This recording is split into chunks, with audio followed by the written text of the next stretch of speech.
講起去旅行咧，咁我好多時候咧就去一個地方，譬如一個城市咧，之後咧好少都會再去嘅。咁但係咧都有例外喎。咁蘇格蘭咧竟然係一個例外。咁我第一次去嘅時候咧，淨係去愛丁堡同埋格拉斯哥、Edinburgh 同 Glasgow。咁去完呢兩個地方之後咧，當然啲景點好吸引啦。咁另外咧，好吸引我咧就係一間叫 Muscle Inn 嘅食肆。咁呢間 Muscle Inn 咧，顧名思義咧，就最主要食一啲蘇格蘭新鮮嘅青口啦。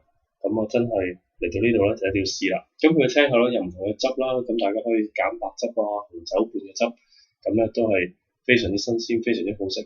咁當然除咗食 mussel 之外咧，嗱大家可以睇下個樓面啦。咁其實佢都好簡單嘅，咁但係佢裡面買嘅食物咧質素咧就非常之高。咁咧，當你 order 完之後咧，真係成日都喺度等啊，究竟個waiter 或 waitress 幾時咧會將啲食物攞嚟嘅？咁啊，麵包又任添啦。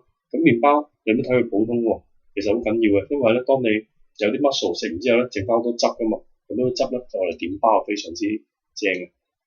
好啦，咁啊，等一路等，睇住個廚師，睇住佢喺廚房用啲好簡單嘅工具，但係咧就做出好美味嘅食物。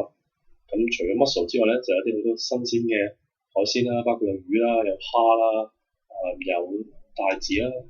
咁另外仲有新鮮嘅生蠔，話咁快咧就食晒啦。咁Muscle Inn 咧就其實喺蘇格蘭嘅 Edinburgh 同埋 Glasgow 各一間就係咁多啦。